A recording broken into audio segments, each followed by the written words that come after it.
Problemnya begini, misalnya buyut-buyutnya alim alama, bapaknya alim alama, terus era anaknya ini karena ada pati alim, biasanya nyai rapati alim kan dia rapati keramat. Sebetulnya dia ada keramat itu karena ada alimnya, tapi terus trauma jadi. Ya, karena saya merasakan orang di tanah alim terlantar. Saya ini di Jogja itu kota pelajar yang identik dengan nggak suka ngaji. Tapi ketika yang ngaji orang alim, orang nggak mau ngaji. Tapi kalau kiai tidak cukup, harus alim memang. Karena Allah nitipkan keramat itu pada orang alim. Kalau kiai itu tidak cukup, belum ngangkat lah kalau untuk keramat. Harus memang orang alim. Orang alim sama kiai itu kan beda. Kalau kiai itu adatnya punya istiqomah terus soleh. Kalau orang alim tidak. Harus ada dengan tanda kutip, harus ada anehnya. Tapi aneh ini kesukaan Allah karena yang namanya mukjizat atau keramat itu amrun khariqun. Itu orang alim itu dua ini. Kalau ada gus-gus yang lain bendaranya alim kan. Misalnya gini, saya beri sekian contoh orang alim itu harus teman. Saya ini termasuk kiai yang hampir nggak pernah jadi imam, termasuk di pondok saya. Saya itu makmum. Karena saya ingin jangan sampai jadi konstitusi yang wajib, kiai itu harus jadi imam. Nanti dikira imam itu harus kiainya.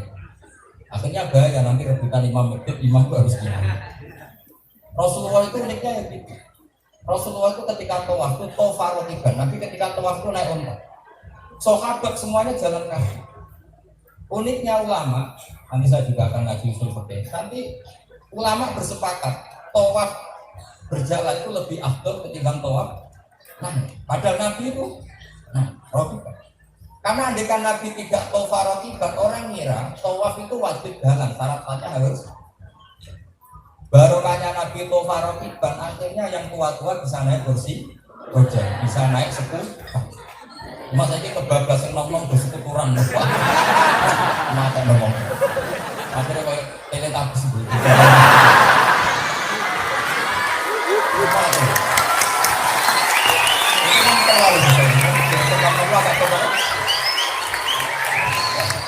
Artinya gini, andaikan Anda seorang kiai pasti tidak berani tofa rotiban. Andaikan Anda seorang kiai pasti tidak berani tofa secara apa? Berkendara. Tapi Nabi itu khawatir. Secara konstitusi kalau Nabi tofa masih yang dikira itu aturan sahnya tofa harus masih. Dan itu bahaya. Karena menjadi aturan. Kalau menjadi aturan itu mengikat. Terus ada lagi contoh. Nabi itu sangat mencintai qiyamul Ramadan, terutama di masjid. Tapi Nabi ke masjid dalam banyak tarikh hanya hari keempat. Setelah itu enggak ke masjid lagi. Akhirnya banyak. Ya sudah seperti itu. Tapi Sayyidina Umar sampai kiai dulu-dulu kita semuanya terawih di masjid dan sampai tanggal 30 atau 29. Kita semuanya terawih di masjid dan sampai tanggal 30 atau 29. Nah, kenapa Nabi harus pulang di hari keempat dan pulang lagi ke masjid? Andai kan Nabi selalu melakukan itu, pasti dikira terawih itu fardu ain. Dan itu bahaya secara konstitusi L. Makanya orang alim itu aneh. Konstitusi L. Makanya orang alim itu aneh. Ini nggak boleh ditiru. Saya itu tiap Ramadan, tapi nggak terawih sekali. Ya di rumah, ya pokoknya giling-gilingan naik terawih. Ini kan agak bahaya. Kan agak bahaya. Tapi kalau di dunia orang alim itu harus.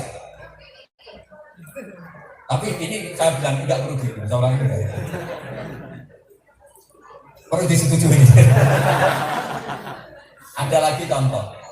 Jabir bin Abdullah, Abdul bin Mas'ud, beberapa sahabat yang menangi Rasulullah SAW itu datang ke masjid. Datang ke masjid bawa serban, bawa jubah itu dicandal. Terus beliau sholat hanya pakai sarung. Akibat uzrahu ala akiki. Jadi sarung ditarik di lehernya. Sampai sahabat tabiin yang lain itu membuli. Ungduru ila ashabi Rasulullah dulu ngaku sahabatnya Nabi sholat kok tarongan apa dibundeli dia apa leher. Terus Jabir marah. Ini bisa dilihat di Sahih Bukhari di kitab sholat. Kata beliau, saya sengaja gini biar orang-orang ahmak kayak kamu tahu. Gak perlu diterjemah ahmak itu maknanya apa. Kira-kira dulure jahil. Menjualnya atau apa lah pokoknya. Kenapa Jabir melakukan itu, Abdul bin Asud melakukan itu? Andai kan semua sahabat dulu jubahan terus pasti dikira jubah itu syarat sahnya. Kalau itu terjadi, satpam saatnya, kernet saatnya, penjaga Indomaret saatnya, penjaga pom bensin saatnya, karena harus pakai jubah. Itu orang alim. Jadi, tapi tetap kita yakin jubah sunat. Saya tetap yakin jubah itu. Tapi jangan semua dia pakai. Kalau semuanya pakai pasti dikira. Makanya Rasulullah itu ini konstitusi orang alim. Makanya orang alim di mana-mana mesti ada anehnya. Tapi tetap keramat. Kenapa keramat? Karena Allah suka. Allah suka supaya konstitusi ilmu itu terjaga. Ya, konstitusi ilmu terjaga. Jadi barokahnya Jabir melakukan seperti itu. Akhirnya orang tahu, oh ternyata yang penting sholat itu menutupi aurat, yaitu tatruma bena surah ilar rukbah. Andai kan beliau itu jubahan terus, maka dikira aturan sah. Itu ada di riwayat Bukhari. Jadi ulama itu ya sudah seperti Rasulullah itu kayak apa cintanya sama siwak. Juga kalau Anda sowan Kiai Fuad atau Kiai Lukman pasti pakai sikat dulu. Masa tangi dulu sowan Kiai itu kan nggak sopan. Tapi bayangkan ini mau sowan Allah kok nggak sikatan. Makanya Nabi ketika ini ngeper, laula an asyqa ala ummati la amartuhum bisiwak inda kulli shalat. Andaikan tidak saya pertimbangkan bahwa ini memberatkan umat saya, normalnya saya mewajibkan siwak. Mau sowan presiden siwakan, kok masa sowan Allah enggak? Tapi Nabi ngeper ketika ini laula an asyqa, andaikan enggak. Ada lagi misalnya sholat nisful lail. Nabi kan sering ngendikan yang dinu robbuna ila baqiya sulusul lailil akhir. Bunga paling mandi kira-kira ya 3:30 atau 2:30 lah mulainya. Sulusul lailil akhir. Maka Nabi itu pernah sholat isya itu sampai 2:30. Sampai Umar di kitab-kitab nak sing cerita KNU untuk kentongan. Tapi cara kubu sebelah ya aneh. Nabi karena kentongan kok kentongan. Makanya saya matur ke Gus-Gus tadi. Karek rawi ini, KNU itu saya ada ide karena mentang-mentang biasa orang beduk, bayang nanti Umar nuduk beduk. Menjadi eskal enggak? Bagaimana mungkin zaman Rasulullah ada beduk? Terus tukune nanti, tukangnya sopo. Nah, makanya saya tadi cerita nih Gus-Gus dulu ketika Bahasim main ke sini, Bahasim yang mendikan beduk karena Bahasim itu dulu ngarang-ngarang apa? Kita teruskan. Jika cerita Umar bengok-bengok lagi sampai bilang nama Sufyan. Anak-anak sudah tidur, kenapa tidak sholat? Akhirnya Rasulullah keluar tengah 3 itu. Kata Nabi, kalau tidak memperberat umat, maka seharusnya Isya itu di jam seperti ini. Tapi Nabi melakukan itu hanya sekali, lainnya ya normal setengah 8 jam. Nah kenapa begitu? Konstitusi ilmunya kan begini. Kita tahu doa mustajab itu di jam itu. Kenapa menetapkan sholat di jam yang tidak saat ijabah? Aneh enggak Pak? Secara konstitusi ilmu Allah menjamin mustajab di jam 3. Kenapa kamu mensyariatkan sholat isya di jam 8 misalnya?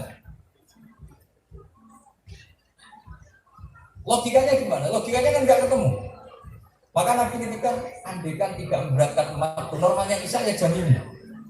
Tapi uniknya Nabi milih jam normal. Yang penting umatku belum sholat. Bisa menolak, yang penting sholat. Ini unik. Jadi konstitusi ilmu itu beda dengan bayangan kesalehan. Lebih apa ya? Ilmu itu variannya lebih baik. Nah kiai itu nggak kuat, nanggung itu nggak kuat. Karena kalau dia nggak istiqomah, itu dikira, wah kiai itu nggak istiqomah. Maka bapak saya itu sering ngendikan ke saya, gue nak jadi kiai, gue istiqomah teman-teman. Jadi nasihatnya malah. Kenapa begitu? Begini logikanya. Ada imam masjid, ngimami masjid kampung istiqomah sampai tua imam. Secara teori dia itu baik karena istiqomah. Kalau teori ilmu enggak. Kapan ada kaderisasi kalau ini enggak mau sukses juga? Maka pertanyaannya, ini istiqomah apa orang ngekek kesempatan orang liya kan? Ilmu loh ya.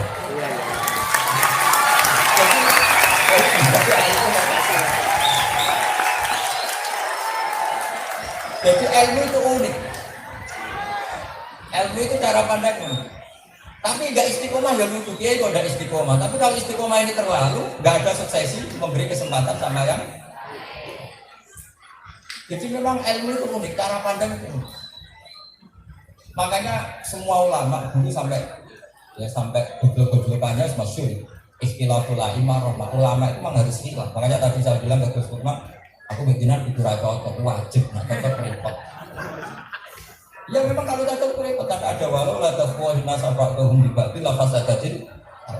Kalau dunia tidak saling bergesekan, malah dunia turun. Saya punya sekian contoh bukti. Ini sebagai saya sama Mbak Mahfud sama Mbak Dimyati. Saya dulu ngaji Mbak Mahfud semua sampai akhirnya Mbak Dimyati kembali ke Indonesia. Mbak Mahfud rupiah di Makkah. Dulu Imam Rafi'i itu pengarang kitab Al-Muharrar itu mengatakan yang dikatakan sujud itu waktu jabha alal ardi. Saya ulang lagi, waktu jabha alal ardi. Sudah kalau ini diletakkan di masjid atau masjid yang namanya apa? Sujud. Era Imam Nawawi, kitab Muharrar itu diganti namanya Minhajul Talibin. Itu kitab kesayangan semua alawiyin, semua habaib, semua kiai. Terus Imam Nawawi karena punya riwayat umir tu atas juga ala sabati ahdumin, saya diperintahkan sujud melibatkan 7 anggota itu al-jabha wal yadain wal rukbatain wal qadam. Jika Imam Nawawi ngendikan wal asad, sujud itu harus melibatkan anggota 7. Kalau enggak sah. Jika cerita Imam Rafi'i bilang sah, Imam Nawawi bilang tidak. Bagus silap itu, sehingga bagusnya begini. Kena delok wong desa lagi Islam anyaran, sujudnya talkul ya sudah anggap baik sah. Ala madzhabir Rafi'i. Terus saya cek. Ya perlu diketahui ini banyak alumni utusan dari pondok-pondok ya. Kitab itu kan rujukan kan gitu ya. Kitab Minhajul Talibin itu nginduk kitab Muharrar karangan Imam Rafi'i. Kitab Muharrar induk kitabnya Imam Ghazali namanya Al-Wasit, Al-Basit, Al-Watis. Imam Ghazali ngarang kitab induk karangan gurunya namanya Dirayatul Madhab, Nihayatul Matlab di Dirayatul Madhab. Ulang lagi Pak, Nihayatul Matlab di Dirayatul Madhab. Kitab ini mensarai kitab Mukhtasarul Muzani. Tentu Imam Muzani mengikuti kitab karangannya Imam siapa? Setelah saya cek di kitab aslinya yaitu kitab Aslul Imam Ba'if Fiqh Syafi'i, yaitu kitab apa? Itu di kitab ada kalimat begini. Ya kalau kamu sujud yang aman itu melibatkan 7 anggota itu aman. Ulama siapa saja akan bilang sah. Tapi andaikan kamu sujud hanya waktu jabah itu ya bisa saja sah. Yahtamilu katanya, mungkin sah kata Imam Syafi'i. Kenapa? Karena Nabi kalau sujud itu hanya menghentikan sajadah kawat iwasam iwabasori. Nabi tidak menghentikan wayati waridni wakodami. Jadi kok unik, Imam Nawawi itu mentaseh 7 anggota, tapi Imam Syafi'i sendiri ngepek. Bisa saja sah, karena Nabi hanya mengatakan ketika berdoa, ya Allah sujud kepada engkau, jabhati apa? Sajadalaka wajhi, wasam'i, wabasori. Tidak ngendikan wayati, warubati, wakoda. Akhirnya kita enak. Nah jadi kiai pantasnya sujud ya ala sabati aku. Komentar isu dia kan kurang pantas. Dianggap iso ngaji kan gitu. Tapi nak wong desa-desa sujud anggap baru enak ya. Terus pertanyaan kedua ini bisa dibahas masail kan. Untuk menjadi murtad fi'li. Ayo tak ini tadi yang dibahas masail. Untuk yang menjadi murtad fi'li harus sujud pada berhala 7 anggota apa cukup baduk? Cukup debat. Ayo jawab. Ini musafahnya ini 2 kiai ini. Coba. Untuk sah menjadi murtad itu cukup sujud di ghairillah. Waktu jabah atau harus pakai sakati argumen? Apa? Satu saja, yakin. Nah, kalau yakin artinya gini, wong go murtad sah, wong sholat rasa kan gitu. Jadi perbedaan ulama jadi rahmah di sini. Ada lagi di kitab Mahali keterangan begini. Umumnya jenazah kalau sholat mayat kan di depan. Itu di kitab Mahali tidak ada penjelasan, hanya hakaza wajibna dzalika salatan wa seperti itu mulai dulu jenazah itu harus di depan. Kalau kita sholat apa? Mayat. Sholat jenazah. Tapi kalau saya mengatakan boleh jenazah di belakang. Alasannya masuk akal. Fa innal janazah laysat bimanzilatil imam. Jenazah tidak imam, ngapain harus di depan?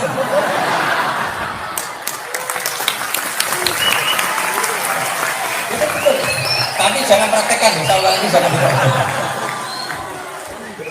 Nah, enaknya gini, enaknya ngeten guys. Jadi kalau di Mekah itu kira-kira tiap sholat waktu, 5 waktu bahkan ada sholat apa? Jenazah. Itu mayatnya di kamar jenazah apa di depan? Di kamar apa? Jenazah. Dan kita bisa mengesahkan berdasar takbir yang ada di kitab mahal. Tapi jangan praktekkan, nanti kamu dianggap aliran besar. Tapi meskipun kita tidak praktekkan di Indonesia, kita punya khazanah. Kalau di Arab Saudi, di Mekah, dulu sebelum tahun ini, tahun 82 atau apa itu, dulu semua mayat yang mau disolatkan ke haram itu dibawa ke depan. Tapi setelah ada peristiwa senjata dibungkus ala jenazah, setelah di depan ternyata dipakai nembak, dan dia itu trauma gitu, jadi nggak diletakkan di depan, tetap diletakkan di kamar dan kita masih cukup pakai kita untuk analisis itu, yaitu di kitab Mahali diterangkan fa'innal janazah laysat bimanzilatil iman. Kayak apa barokahnya? Jadi kan ulama kok tidak khilaf, ya kalau itu kaulan wahid dan kita tidak punya banyak khazanah gitu. Makanya doakan saya sama kiai ini khilaf terus sampai mati. Karena bagus. Dulu itu ada cerita, kiai itu kalau anaknya sekolah kedokteran itu itu gak disopo kiai. Setelah dengar kalau kiai loro tambah cepat mati, terus dia kalau tiba jangan-jangan disuntik mati. Dulu. Terus dia terus tangan jadi dokter. Sama dulu juga gitu. Injilnya pejabat itu kalau ada pengajian gedhe karo. Tapi semenjak Gus kerja jadi pejabat, sekarang dia biasa sampai pejabat dulu. Jadi istihad itu penting. Coba kalau istihadnya tunggal.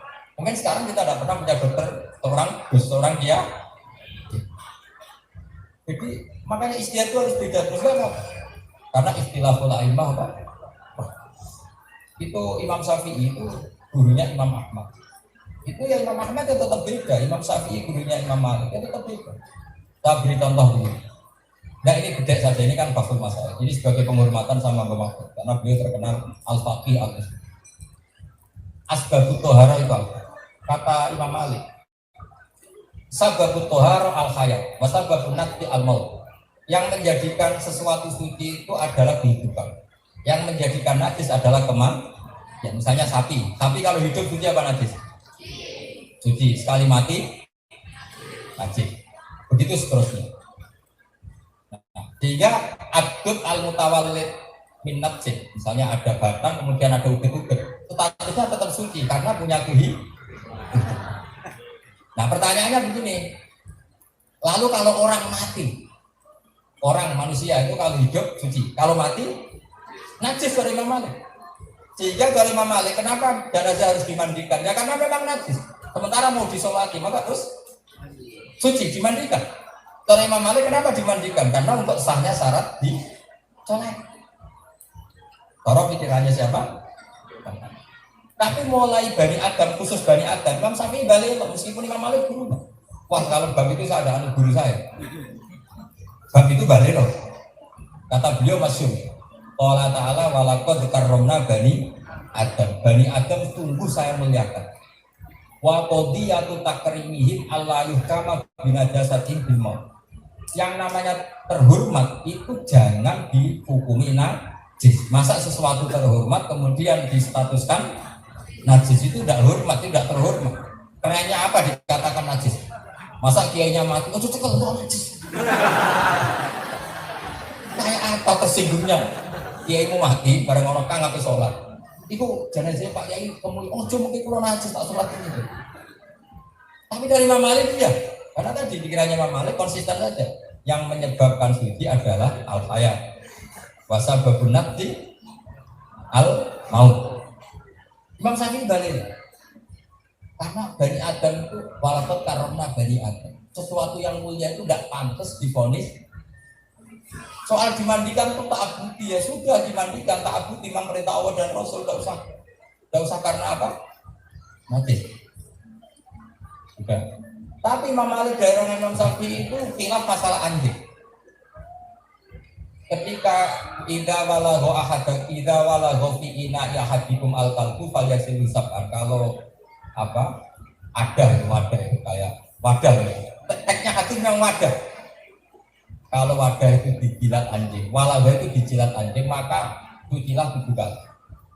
Kalau Imam Malik, ya sudah kalau jilat saja. Kalau tersentuh kakinya atau badannya enggak. Wong Nabi ngendikan jilat. Sekarang pertanyaannya gitu.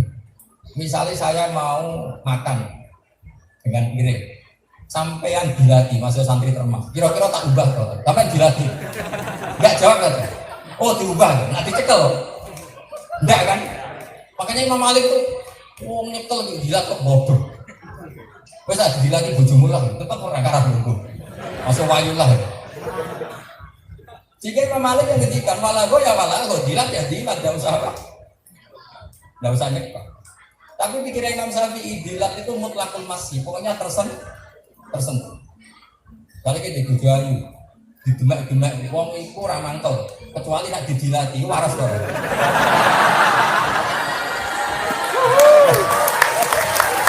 Jadi logikanya itu ya benar separuh, ya memang peke itu begitu. Jadi di bab piring itu kayak bener Imam Malik, mosok dilat sama nyentuh sama di bab piring ya. Tapi di bab istri bener mana?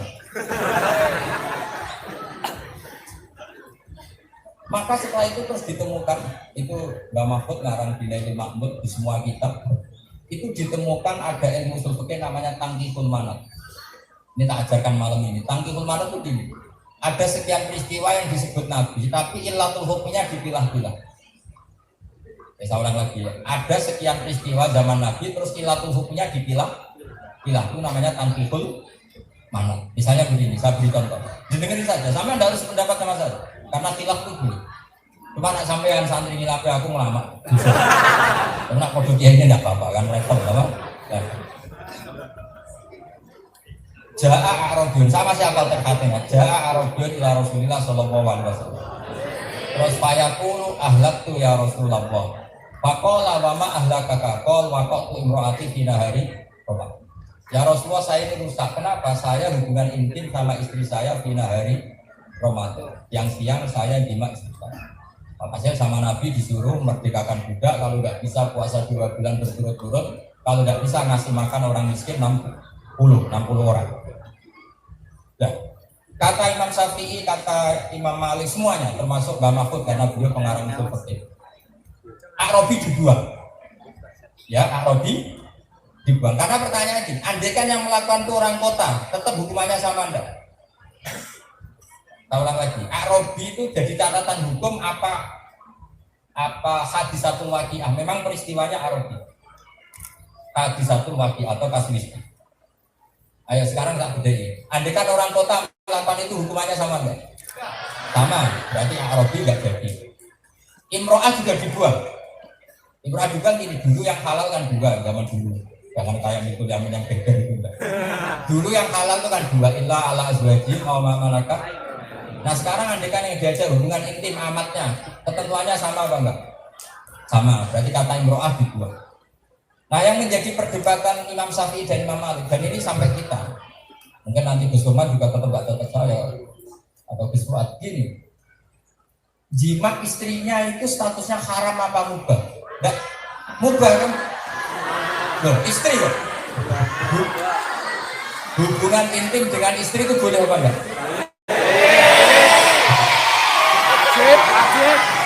Nah, pertanyaannya istri loh ya. Tak ulang lagi, hubungan intim sama istri boleh enggak? Sekarang pertanyaannya gini, kalau melakukan barang boleh, di siang hari kena hukuman berat, yaitu harus merdekakan budak. Sekarang jam 9 siang, kangkang atau mbak-mbak lapar terus makan mie, ketentuannya sama enggak hukumannya? Enggak jima.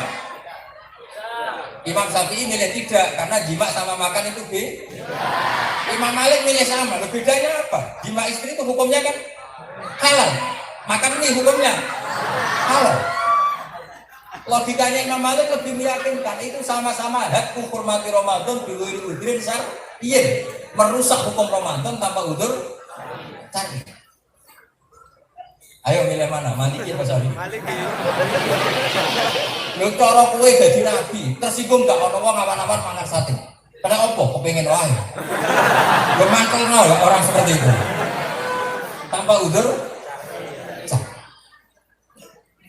Makanya dulu itu kalau usul fikih itu diajarkan itu pakai anekdot, pakai guyonan. Orang dulu tuh pintar-pintar bikin guyonan. Ada seorang santri ya rada goblok. Ya goblok itu dilaporkan istrinya, Pak Yai, santri jenengan alumni Termas ini sering naboi saya. Naboi itu mukul pakai tangan. Terus santri tadi dimarahin sama Kiai, "Cung, ojo geman naboi." Jalan lagi ya, naboi itu mukul pakai. Setelah 2 minggu istrinya lapor lagi, "Pak Yai sekarang ganti nyadui." Nyadui itu pakai kaki. Karena santrinya ini goblok. Oh yang Kiai haramkan kan naboi, nyadui kan enggak. Nah kira-kira ini santri goblok apa santri ahli usul fikih? Kalau melihat nas yang haram hanya naboi. Tapi kalau melihat illatul hukmi, idza menyakiti itu nyadui masuk enggak? Nah, pertanyaannya gini, ketika seorang kiai bilang ojo naboi, itu yadkhulu fi dzalika kullu idza. Masuk di situ semua benda Syafi'i wa Maliki. Dengan logika tadi. Ayo Syafi'i wa Maliki. Apa? Gak bisa. Mansus itu kata Mbak Mahfud. Mansus itu punya mafhum itu kalau tidak lihat dari soalin atau hadisati waqi'at. Kalau punya mafhum itu kalau tidak lihat dari soalin atau hadisati waqi'at. Kalau karena dua itu tidak punya mafhum. Misalnya gini di hadisati soalin. Ya Rasulullah, saya ini punya kambing. Lalu gimana? Halil ghanami zakatun. Apa kambing itu wajib zakat? Terus Nabi mengulang jawaban. Alal ghanami zakatun. Kambing itu wajib. Seperti ini itu maksudnya menafikan wajibnya zakat sapi atau unta apa enggak? Enggak kan? Karena pertanyaannya kambing, Nabi jawab kambing, tapi bukan berarti menafikan zakatnya yang lain. Itu kan misalnya santri kita dari kiai ini, santriku, jogeman pacaran, boten iki langsung kawin. Ya padha ae dilarang cek bayi kok kawin. Jadi orang itu ya boleh nalar siji khusus kok. Nah, kalau gitu ada kok santri dilarang WA-an sama santri putri. Boten nih, lo namun gandengan. Wah.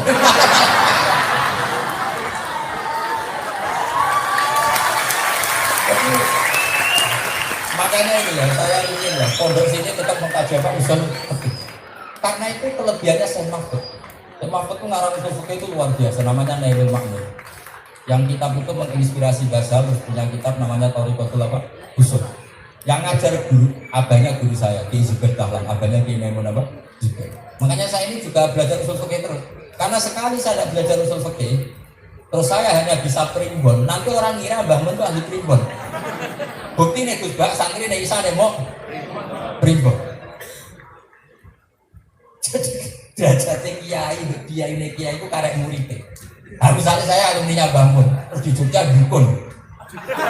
Terus orang ganti generasi, nggak menyaksikan Mbak, statusnya sanad Mbah Mun dari saya, mesti orang kira, wah mesti aku kok guru nih kan guru. Makanya saya ini rotok sorry, waktu kita gede-gede, tak ada guru, nah aku mau ke primbon, mesti guruku jadi. Makanya pokoknya kalau ide sekarang kama tasarrofa bi Muhammadin adnani, jadi dibalik, yang keramat nuntut wong tuane itu dibalik, wong tuane sing nurut keramat anak. Saya yakin, andaikan Mbah Mun tidak sealim ini, orang nggak bakas Mbah Zubair. Hukum Mbah Mun alim alama, orang akhirnya tanya Mbah Zubair itu siapa? Jadi tetap orang bakas babanya itu tetap. Andaikan pondok Termas sudah mati, orang nggak bakas Mbah. Orang nggak bakas Mbah Abdul, nggak bakas Mbah Abdul. Maka semoga pondok ini ada di Layomin. Karena ini menyangkut identitas, menyangkut apa? Pokoknya sekarang betul. Makanya Nabi Yusuf bilang apa? Wattaba'tu millata abai Ibrahim wa Ishaq wa Yaqub. Maka nalana an musyrika billahi min. Ciri khas adat kami adalah tidak pernah syirik. Ketika Rasulullah Muhammad SAW memaklumatkan tauhid, beliau ketika apa? Millata abikum